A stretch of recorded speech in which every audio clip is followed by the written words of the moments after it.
तो ब्रेक के बाद आपका एक बार फिर स्वागत है हमारी खास पेशकश चुनावी चर्चा में। और हमारा विषय रुकेगी तकरार या सख्ती की दरकार। भाई सख्ती तो कांग्रेस ने दिखाई, बयानबाजी बड़ी तेज है। कांग्रेस मान रही थी कि छत्तीसगढ़ में तो सरकार बनी ही रहनी है, पर नतीजा आया तो सरकार चली गई। अब सरकार चली गई तो ये बात तो होगी कि क्यों चली गई। सबके अपने अपने निष्कर्ष हैं। जय सिंह अग्रवाल का अपना निष्कर्ष, अमरजीत भगत का अपना निष्कर्ष, पर जिनको इस चुनाव में उतरने का मौका ही नहीं मिला वो बड़ी बेबाकी के साथ अपनी बात रख रहे हैं। चाहे वो बृहस्पति सिंह हो, चाहे वो विनय जायसवाल हो, वो चाहे मोहित केरकट्टा हो, बाकी भी कहीं कहीं बैठ बैठ के अपनी व्यथा व्यक्त कर रहे हैं। कहना उनका यह कि 22 लोगों की टिकट काट दी, 22 में से तो 15 हर हाल जीतने थे, 15 जीत जाते तो सरकार बन जाती। पर आरोप बड़े गंभीर किस्म के लगाए गए। बृहस्पति सिंह बताते रहे कि जो प्रभारी हैं कुमारी सैलजा जी, वो हीरोइन की तरीके से फोटो सेशन कराती रही, टीएस सिंहदेव को हीरो बनाती रही, इसलिए निपट गए। विनय जायसवाल बता रहे हैं प्रभारी सचिव है चंदन यादव 7 लाख रुपए खा गए मेरे और टिकट भी नहीं दिया। पर कमाल की बात यह है कि ये तमाम लोग जो बयान दे रहे हैं वो नतीजा आने के बाद दे रहे हैं। जब टिकट कटा था और चुनाव चल रहा था, इनमें से किसी ने भी ऐसे आरोप लगाए नहीं थे। जब सरकार चली गई उसके बाद ये आरोप लगाए। जयसिंह अग्रवाल अलग अपनी समीक्षा कर रहे थे, वो बता रहे थे कि मुखिया के चक्कर में हार गए, अधिकारियों के चक्कर में हार गए, उनके पास भी नोटिस पहुंचा हुआ है। तो आज हम इसी पर बात करेंगे। बृहस्पति सिंह, विनय जायसवाल दिल्ली पहुंच चुके हैं और भी कई पूर्व विधायक दिल्ली पहुंचे हैं, निष्कासित हो चुके हैं पार्टी से, पर फिर भी मल्लिकार्जुन खड़गे से मुलाकात करके अपना पक्ष रखने के लिए प्रयासरत हैं। तो अब हम बात करेंगे इसी संदर्भ में कि रुकेगी तकरार या सख्ती की दरकार। हमारे साथ इस चर्चा का हिस्सा बनने के लिए 2 खास मेहमान मौजूद हैं। हमारे साथ राजेंद्र तिवारी जी हैं, कांग्रेस का विचारवान चेहरा है। राजेंद्र तिवारी जी समझदार आदमी है। जैसे ही नतीजे आए थे, राजेंद्र तिवारी जी ने अपने पद से स्वमेव त्यागपत्र दे दिया था। खादी ग्रामोद्योग बोर्ड के अध्यक्ष थे, बाकी ने नहीं दिया। आज सरकार ने उन सबको बाहर कर दिया। तो ये राजेंद्र तिवारी है। दर्शक समझ पाएंगे राजेंद्र तिवारी का मतलब क्या है। दूसरा हमारा श्रीचंद्र सुंदरानी जी है, भारतीय जनता पार्टी का तेज तर्रार चेहरा है, रायपुर से विधायक,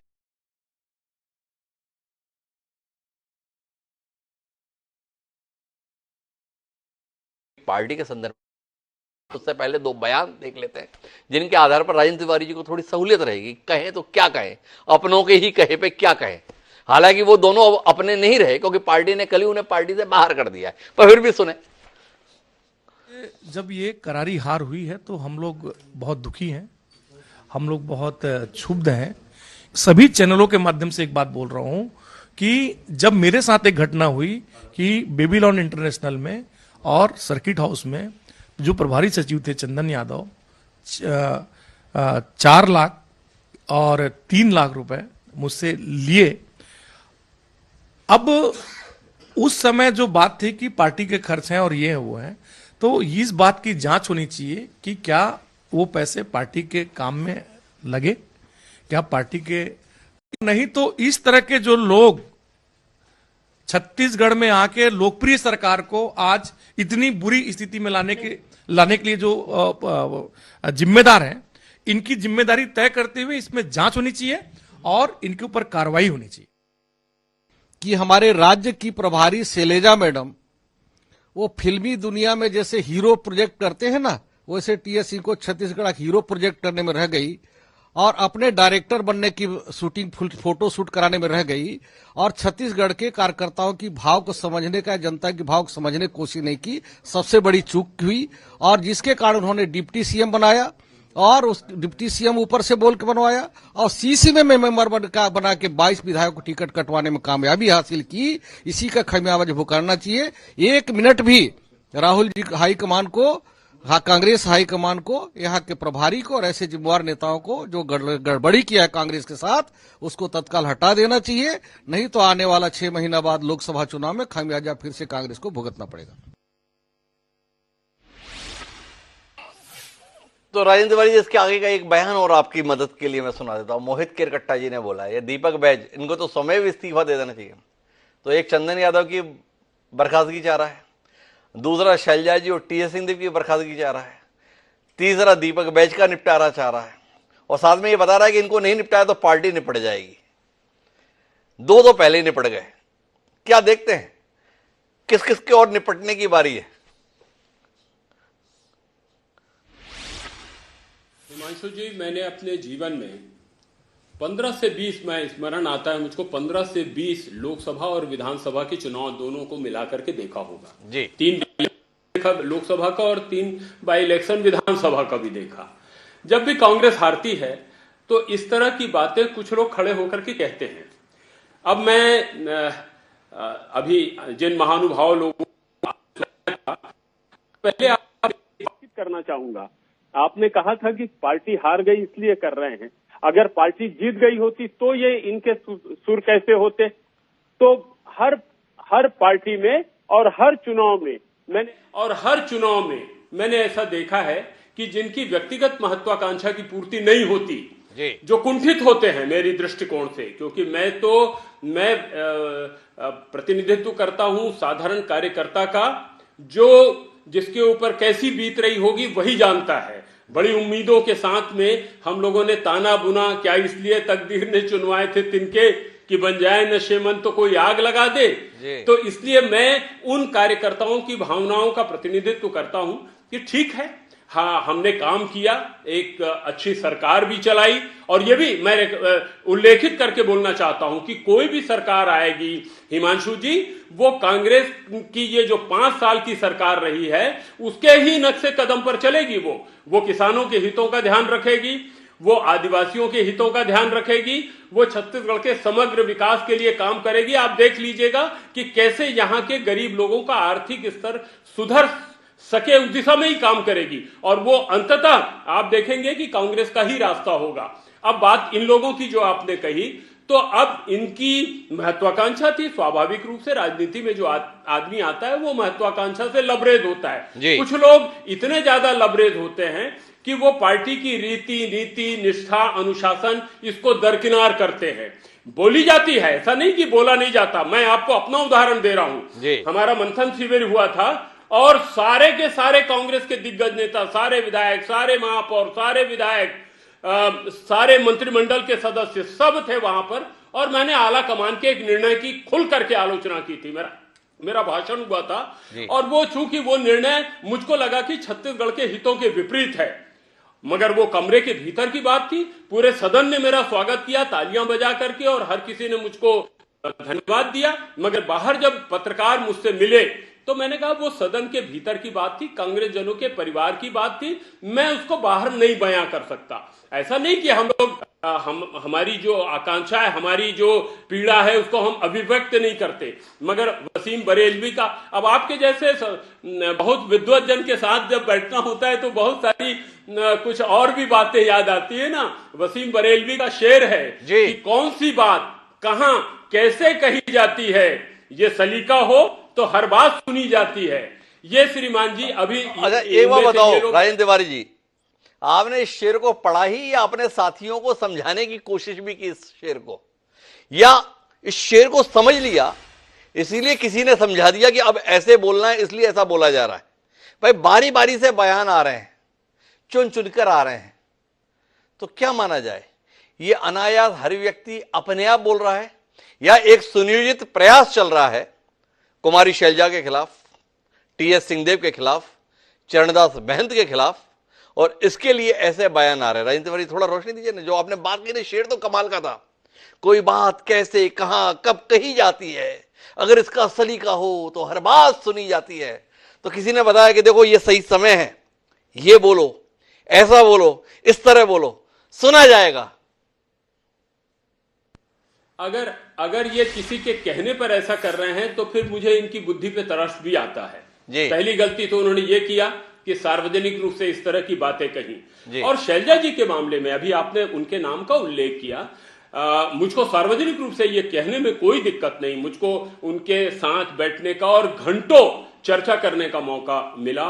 वो बहुत विदुषी हैं, बेहद जानकार हैं, केंद्रीय मंत्रिमंडल की सदस्य रह चुकी हैं, उस कांग्रेसी परिवार से आती हैं जिनका पूरा परिवार, आप तो जानते हैं हरियाणा की राजनीति के बारे में कि किस तरह से उनका परिवार राजनीति से ओतप्रोत रहा है और किस तरह से उन्होंने कांग्रेस की सेवा किया है। मैं बल्कि ये विजय जांगेड़, चंदन यादव को बोलता भी था कि आप लोग इतनी मेहनत कर रहे हैं कि हमारे यहां तो कोई कार्यकर्ता भी शायद इतनी मेहनत ना करता होगा जिस तरह से आप लोग काम कर रहे हैं। आप लोग तो चले जाएंगे, आपका या तो स्थानांतरण हो जाएंगे, सत्ता आएगी तो उपभोग हम लोग करेंगे। तो मैं आप लोगों के प्रति मैं सम्मान की दृष्टि से देखता हूं। मैंने कभी किसी प्रभारी को, पुनिया जी ने निसंदेह बहुत मेहनत किया था और उनके आने के बाद अभी शैलजा जी ने बहुत कम समय में बहुत मेहनत किया उन्होंने और पूरा प्रयास किया। दरअसल चुनाव हम हारे दूसरे कारण से। जो समीक्षा है वो तो मैं आला कमान के सामने व्यक्तिगत रूप से मैंने समय भी मांगा है, मैं उनसे कहूंगा भी। मगर एक बात जो मैं उल्लेखित करके कहना चाहूंगा आपके साथ कि हमारा प्रचार तंत्र बहुत कमजोर था। हम प्रचार तंत्र में हार गए और भारतीय जनता पार्टी का प्रचार तंत्र देखो अभी हम क्या है ना राजेंद्र तिवारी, ये विषय से भ्रमित नहीं होंगे। आप क्यों हारे इसमें बात फिर कर लेंगे, पहले भी कई बार कर चुके हैं। अभी तो आपके कपड़े चौराहे पर क्यों उतर रहे हैं, बात इस पर कर रहे हैं। आपके अपने ही क्यों उतार रहे हैं, इस पर बात कर रहे हैं। भाई दो लोगों को बाहर का रास्ता दिखा दिया कल आपने, विनय जायसवाल और बृहस्पति सिंह। पहले आपने पूर्व विधायक किया, मुंह क्या खोल दिया आपने, उन्हें पूर्व कांग्रेसी भी कर दिया। पर इसके बावजूद भी मोहित केरकट्टा नामक एक और पूर्व विधायक ने बोल दिया ये दीपक बैज को तो खुद इस्तीफा दे देना चाहिए। तो क्या माना जाए, आपकी कार्रवाई वारवाई का कोई असर नहीं है, धार खो दिए आप। ऐसी कार्रवाई के बाद तो लोगों के मुंह बंद होने चाहिए थे, अभी भी जारी है।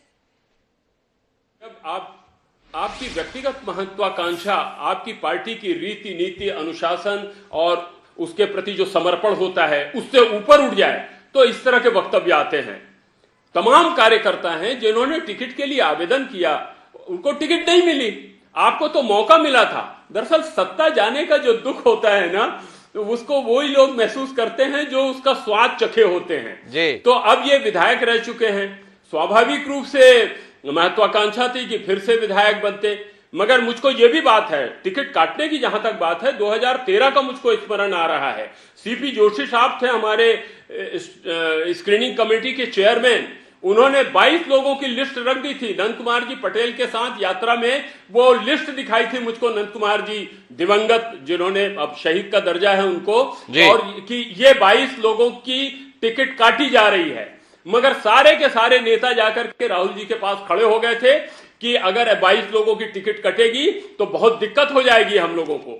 और मैं आपके यहां सार्वजनिक रूप से इस बात को बताने की कोशिश कर रहा हूं कि उसमें बड़े बड़े नेताओं के नाम थे और जब चुनाव हुआ तो वो सारे बड़े नेता चुनाव हार गए थे। वो सारे उल्लेखित नेता जो पूरे प्रदेश की कमान अपने हाथ में संभाले थे, वो लोग चुनाव हार गए। तो राजेंद्र जी बोल रहे भाई काम हुआ, अभी जो कुछ भी हो रहा है निजी महत्वाकांक्षाओं के चलते ही बयानबाजी हो रही है।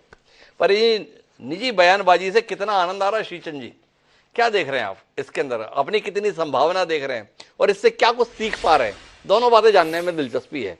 टिकट तो आपकी भी कटी थी श्रीचंद सुंदरानी जी, लोग आपको भी प्रत्याशी मान रहे थे, पर पार्टी ने टिकट नहीं दिया। पर आप ऐसा हौसला दिखा नहीं पा रहे जैसा हौसला कांग्रेस दिखा रहे हैं। इतने कमजोर क्यों हो गए श्रीचंद जी आप?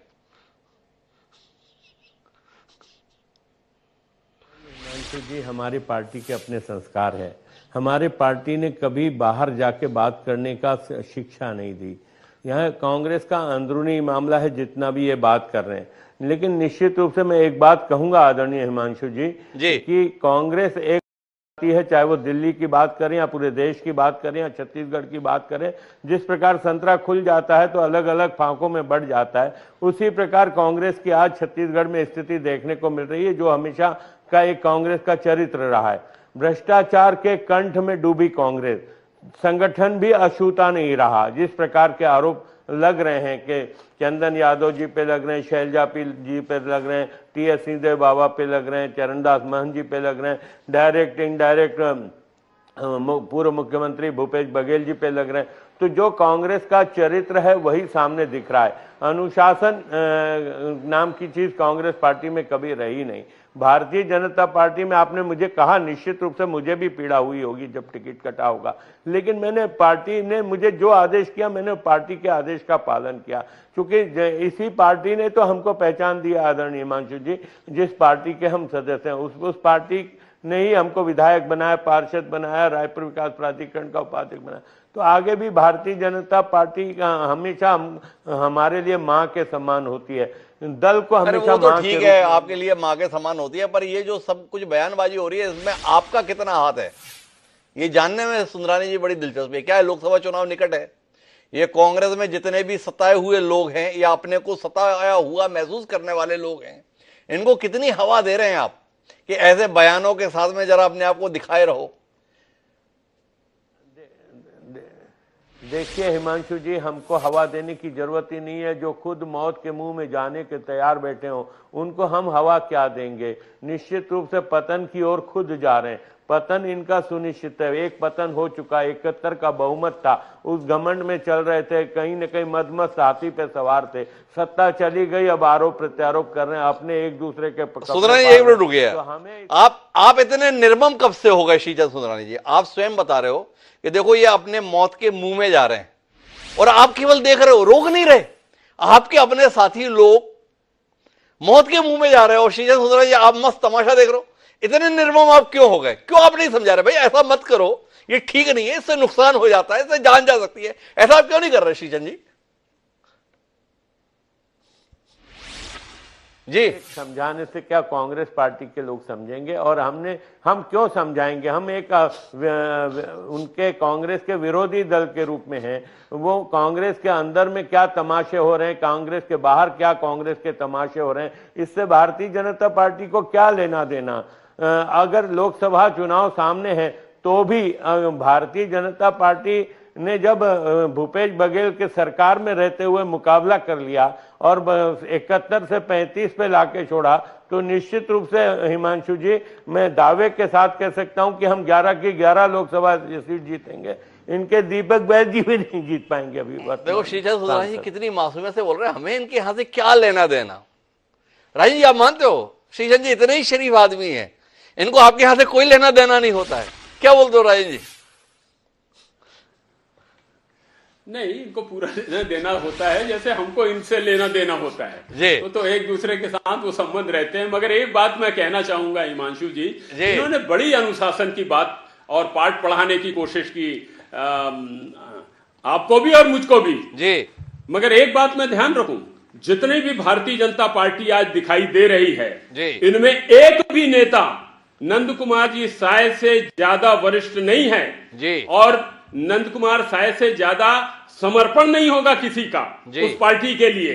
और जब वो यहां छोड़कर पार्टी आए थे और उन्होंने जिस तरह की बात इनकी पार्टी के बारे में कही थी, उस समय इनका अनुशासन तार तार हो गया था। मैं 10-12 और नेताओं के नाम बता दूं, मगर एक उदाहरण ही काफी है, क्योंकि नंद कुमार साय जी का कद बहुत बड़ा है, आज भी है। राजेंद्र भाई एक बार बताओ कि उन्होंने ये बयान दिया था और उसके बाद में वो कौन सा एक निगम मंडल है उसकी नियुक्ति का आदेश आपके यहां से जारी हुआ था, तो ये वरिष्ठता केवल इतने तक के लिए थी? इसके संदर्भ में आप क्या कहेंगे, इसमें भी कोई दृष्टि देंगे? और आपको नंद कुमार साय की वरिष्ठता का बड़ा याद है राजेंद्र तिवारी जी, वो एक रामपुकार सिंह भी है उसी इलाके से, उनकी वरिष्ठता का कितना सम्मान आपने किया था पिछले 5 साल में, थोड़ा ये भी बता दीजिए। वो नंद कुमार साय को लेकर जितना दर्द, जितनी तकलीफ, जितनी पीड़ा राजेंद्र तिवारी जी के हृदय में थी जो जुबान से निकल गई, तो थोड़ा रामपुकार सिंह को लेकर भी उस दर्द, दुख, उस तकलीफ को बताइए ना। नहीं, रामपुकार सिंह जी का हम लोग सब सम्मान भी करते थे और उनको यथोचित स्थान पर उनको स्थापित भी किया गया था। और कुछ बातें ऐसी होती है उनके, अभी करीब करीब वो 80 साल के हो रहे हैं, आप इस बात को बहुत अच्छे से जानते हैं।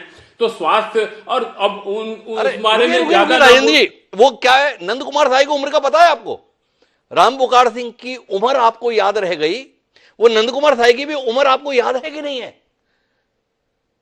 जी राजन जी। नहीं, मैं तो नहीं, मगर मैं रामपुकार सिंह जी जिस तरह से नंद कुमार जी साय अपनी पार्टी को धता बता करके और आलोचना करते हुए कांग्रेस में आए, वैसे तो रामपुकार सिंह जी ने नहीं किया। दोनों की तो कोई तुलना ही नहीं हो सकती है जी। और जो रामपुकार जी ने नहीं किया वो बृहस्पति सिंह ने कर दिया, तो फिर जाके काय के लिए आप मलाल कर रहे हो? दोनों के संदर्भ में समान स्थिति है। लेकिन श्रीजन जी कुछ कहना चाह रहे हैं, श्रीजन जी को लगा नंद कुमार साय को लेकर मुझे इतना सुना दिया, मैं चुप रह जाऊं, ठीक नहीं है। जी श्रीजन जी क्या कहना चाह रहे हैं आप? नहीं, नहीं, मैं उम्र की बात जब आदरणीय राजेंद्र तिवारी जी कर रहे थे तो मैं वही याद दिलाना चाहता था कि नंद कुमार साय जी की भी उम्र कितनी है और नंद कुमार साय जी को क्या नहीं दिया भारतीय जनता पार्टी ने। 3 बार के सांसद, 3-4 बार के विधायक, नेता प्रतिपक्ष, केंद्रीय आयोग के अध्यक्ष बने, आदिवासियों के अध्यक्ष बने, वो आयोग के अध्यक्ष बनाए गए।